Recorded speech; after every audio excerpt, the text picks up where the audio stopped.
Dude, never did it.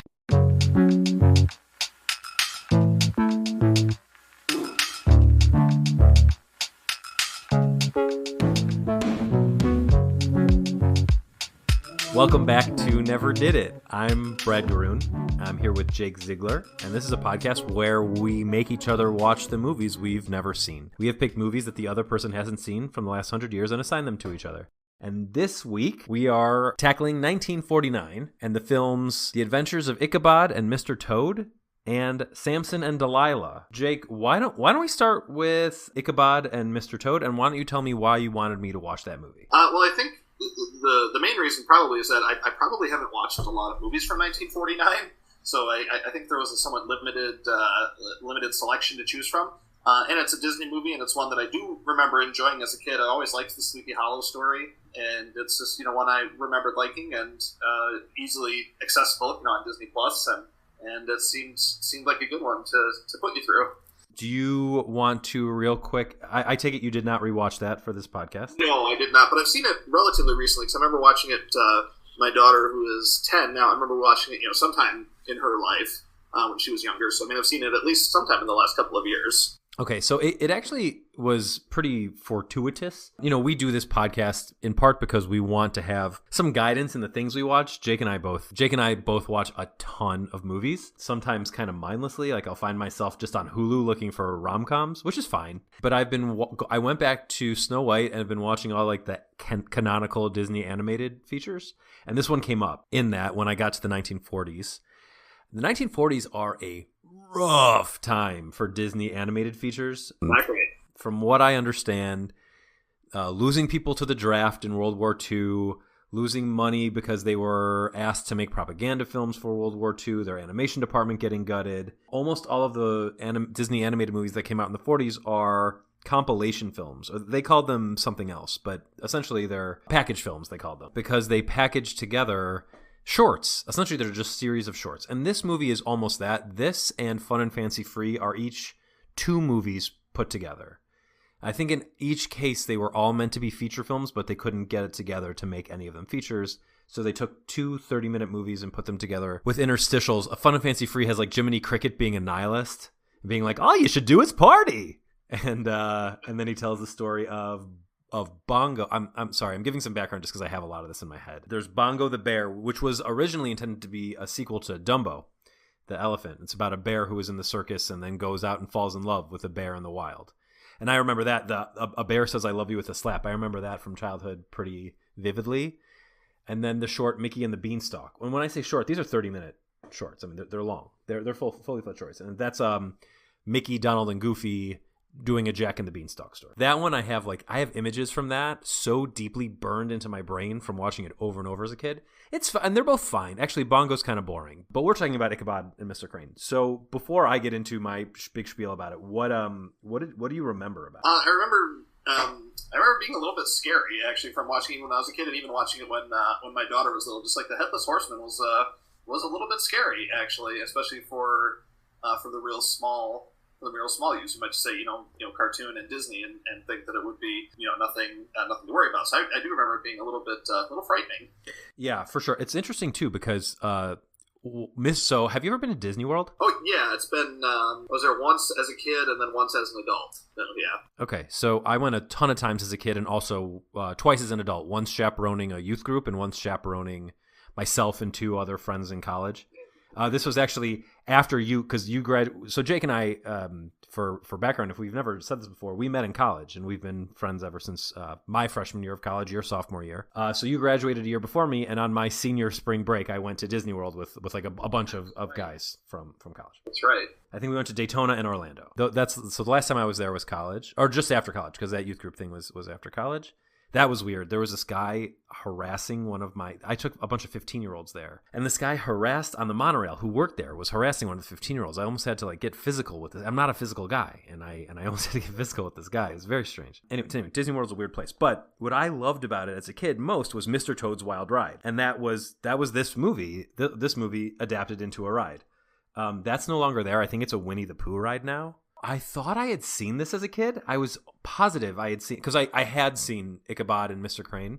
or sorry, I had seen The Legend of Sleepy Hollow, which is the Ichabod part of Ichabod and Mr. Toad. And I hadn't seen the Mr. Toad's Wild Ride, which is an adaptation of Wind in the Willows, or part of Wind in the Willows. So that was weird to realize I'd never seen this movie before. And frankly, I didn't get much out of it. So Mr. Toad is a rich jerk.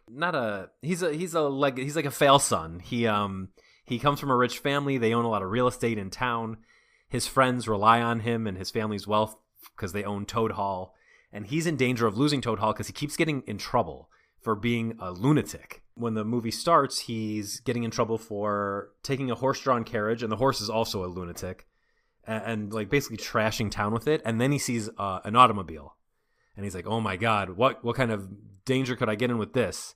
And then I can't remember exactly how it goes. It's something to the effect of, because I did find this kind of boring. So the weasels that eventually wound up being the villains in Who Framed Roger Rabbit, so they originate in this, which I did not know, and that kind of blew my mind. They get him to sell his car to them because and there's like a mafia boss who they work for. So this movie is about the beginning of the American mafia's rise to power. It's very strange. And then they frame him for stealing the car or something like that. And he goes to jail and his friends have to rescue him, and then they have to prove that the weasels and the mafia are behind this. It's a strange movie. I didn't love it. And it's not scary. This is a very long way of saying. And then you've got the Legend of Sleepy Hollow bit, most of which is just about Ichabod Crane, this skinny weirdo coming to town, and then this beautiful woman coming to town, and Ichabod Crane gets her to like him. And Ichabod Crane is only interested in women, so they will feed him dinner. He loves eating good dinners. But because this beautiful woman takes interest in him, the essentially proto-Gaston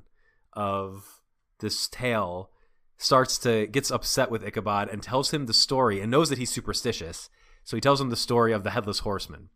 And then Ichabod Crane runs into the Headless Horseman in real life and is maybe killed by him at the end of it in this scary moment where he runs across a bridge, but the horseman throws a flaming jack-o'-lantern at him and maybe that kills him. But then the movie takes right, you don't know, because then the movie takes a shortcut by saying, like, maybe he found a fat woman to give him great dinners. No one knows for sure.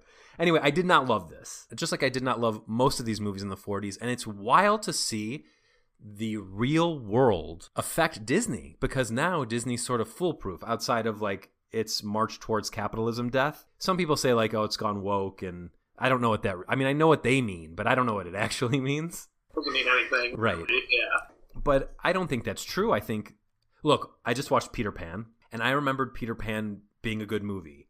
And not only is it actually not good, the original, I'm talking about like the 1950 whatever Peter Pan. Not only is it quite boring, and not only is Peter Pan just not an interesting character, I knew it had like Native American characters in it, and that was probably going to be a problem. It's wild. It's banana. Like, their skin is actually red. They talk about being red a lot. The song that they sing with them is crazy. So anyway, I bring that up to say, a new Peter Pan movie just came out, and all that is gone. I mean, if that's how they're going to handle it, if they don't know how to handle it, then don't do it. Fine. Right. I mean, there's a lot of great Native American stuff on TV now. Like, I know that your wife loves Reservation Dogs. I think that's like one of the best shows on TV. Yep, she does. And they get into things that are stereotypical about Native communities, but it's told from the perspective of a Native community, so it's obviously quite different. In the sense that the movies have adapted to be more culturally sensitive and to be reflective of more of the population. Like, not everyone is blonde and white like they are in every Disney movie from the 40s and 50s. It is crazy that in the beginning you just have these boring clip shows, essentially, that were all they could put in theater. Now, I don't know what the theater... Maybe you know more about this. I don't know how prevalent going to the theater was, or what the culture of going to the theater was in the 40s. It wasn't a big thing. I mean, obviously during the war, everything slowed quite a bit. During that time, just because there were less big prestige pictures coming out. Everything kind of slowed down because of that. And then kind of after the war, everything kind of picked up again when everybody came home, and everybody, they wanted to feel good about themselves again. So then they started pumping out more movies. And there was a lot of the one thing that did happen during the time of the war too is that a lot of those like melodrama movies, they used to call them like the women's weepies, like the Douglas Sirk type of stuff. That stuff got really big too, because a lot of the men were off at war, and the women were at home, so they kind of played to that audience a little bit more, and that was one of the big things that changed. But then, after I think it was after World War II that was when popcorn actually became a common concession item too. I could be wrong about that, but for some reason that's my memory of that. But Disney was certainly not a big It was not an event. There were not event screenings in the 40s at all. Yeah, I mean, they were clearly just hanging on. Just doing whatever they could to keep existing. And what's funny is, so now I've gotten through that period, obviously. I know we're not talking about this movie much, but there's just not that much to say about it. Interesting context around it. There is a lot of interesting context about it, around it. I'm into the 60s now, but through the 50s it was interesting, and also from the beginning with Snow White, these movies were distributed by RKO Pictures back then. And it's interesting that Disney was able to hold on, but then just 10 years later, RKO's gone. Disney's established Buena Vista's distribution to get their movies out. And it's wild that it's crazy that they survived because these movies are trash. I can't imagine anyone care. The first two are tourism videos for South America. Saludos Amigos and Los Three Caballeros are just so weird. Now, Three Caballeros is kind of fun, but they're not movies. No. they're just musical jump. They're crazy. Saludos Amigos is actually quite boring, but Three Caballeros is kind of fun. It's actually interesting that they introduced a parrot character and I don't know what kind of bird he is, another South American bird, or maybe a Cuban bird, a Brazilian bird, and those two characters have really been sporadically used since then. Maybe because one of them smokes a cigar. I think the Cuban one smokes a cigar. They could have made him just stop smoking the cigar. They're not bad characters. Like they're actually not like bad stereotypes. They take Donald through a tour of their countries, and that stuff's tasteful. Now there's plenty of racist stuff in these. Just these two characters don't happen to be. So it's interesting that the two other caballeros didn't continue to be used. I think one's Brazilian and one's Mexican. I think actually. Yeah.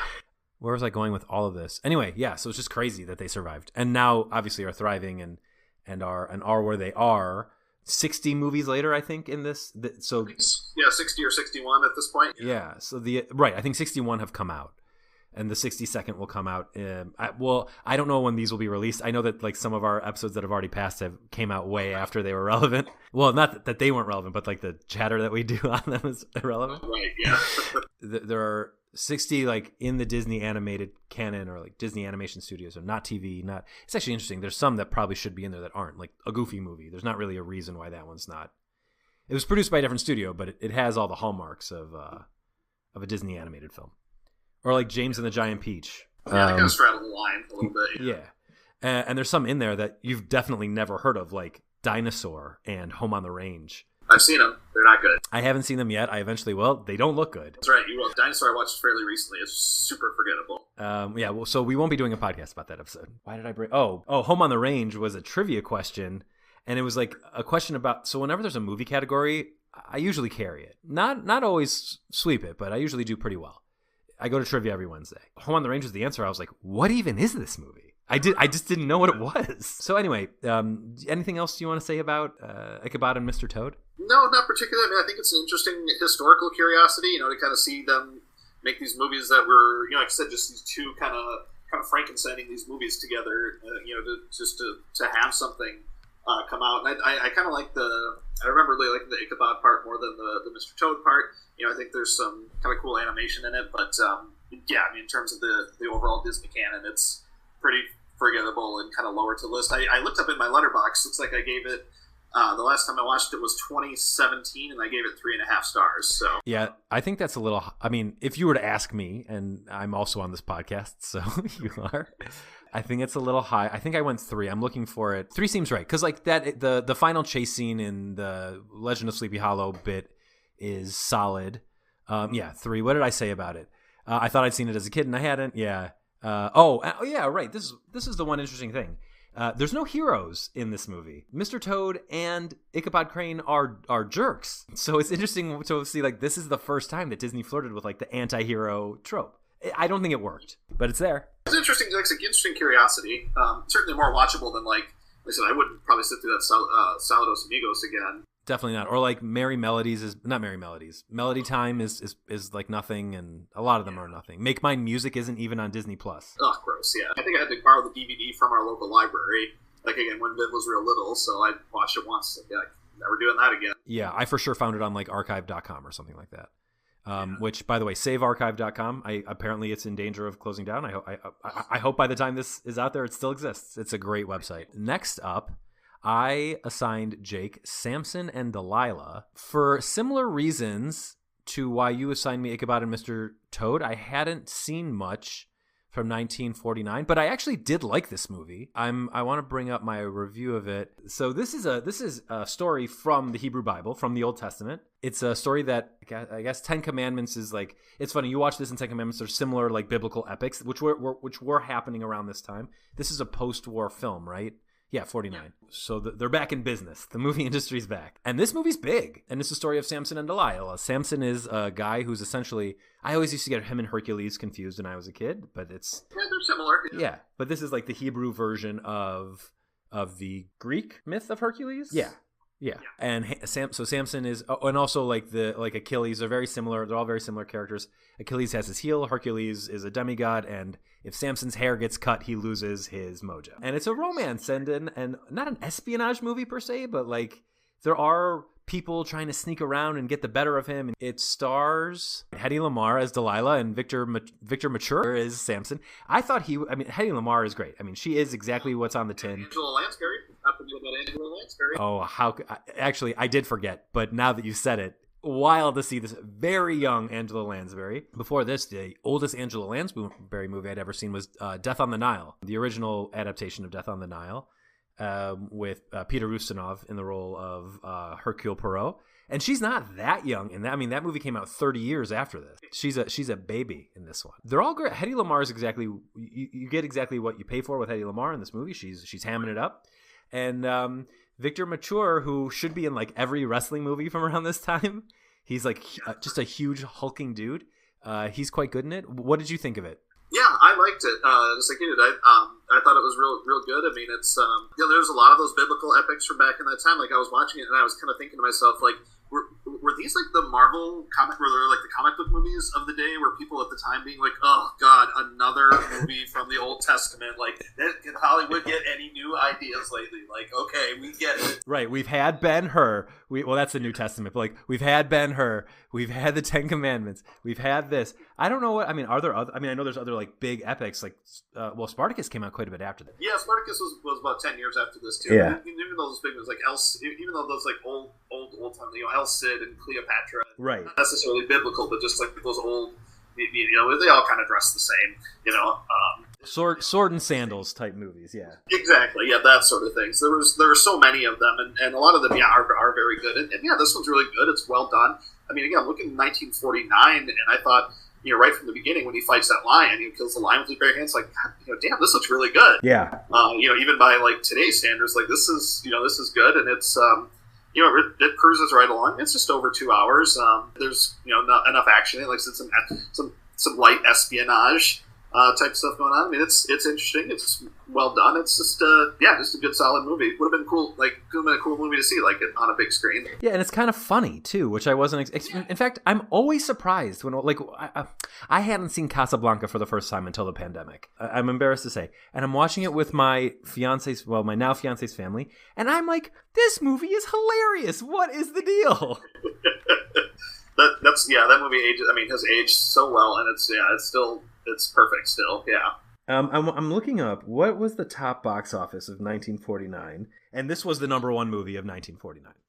Samson and Delilah. Yeah, by a huge stretch, more than 3 times the gross of the runner-up, which was called Pinky, followed by Come to the Stable and The Sands of Iwo Jima, which was obviously a war film about the war that had just ended.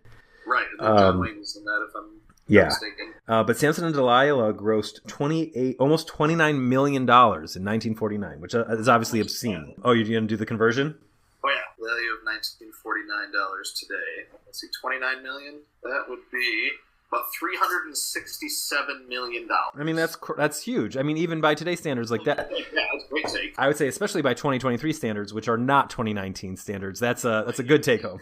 That's right. It's kind of weird. Yeah, kind of weird how we have that. It's different to measure the box office success now versus just like 3-4 years ago. Right. Whereas, although inflation is much higher now than it was 4 years ago, it's there are just not as many movies making that kind of money. Although the box office the week that we recorded this, or the week before we recorded this, did exceed the box office average of 2016 to 2019. So it was Mario, and then what was the movie that came out? Oh, Evil Dead Rise, I think, helped a lot. I don't know. Now we're really dating this episode. It's late April of 2023. I gave this 3.5. I really enjoyed it. Yep, that's what I gave it 3.5. Just a rock solid movie. Very enjoyable. Oh, and George Sanders is in it too. George Sanders, who was in All About Eve and just a bunch of movies at that time. And he's a treat. I always like seeing him and stuff. As well as I always forget his name. I have to look it up. I'm like, oh yeah, that guy. Yeah, I just had that recently with now I can't remember his name, but he's one of the two old guys in Trading Places, one of the two villains. Not the one that you've seen in everything, but the other one. I was looking up, because I'm watching all these Disney movies, I was looking up Bill Thompson, who's the voice of the White Rabbit. He's the voice of Smee in Peter Pan, and he's the voice of the Fat King in Sleeping Beauty, which, by the way, Sleeping Beauty, great movie. I was like, wow, his voices are so different in all these. Well, Smee and the White Rabbit are very similar, but his voices are quite different in a lot of movies. So I just looked up an interview with him, and I wanted to see what he looked like talking in real life.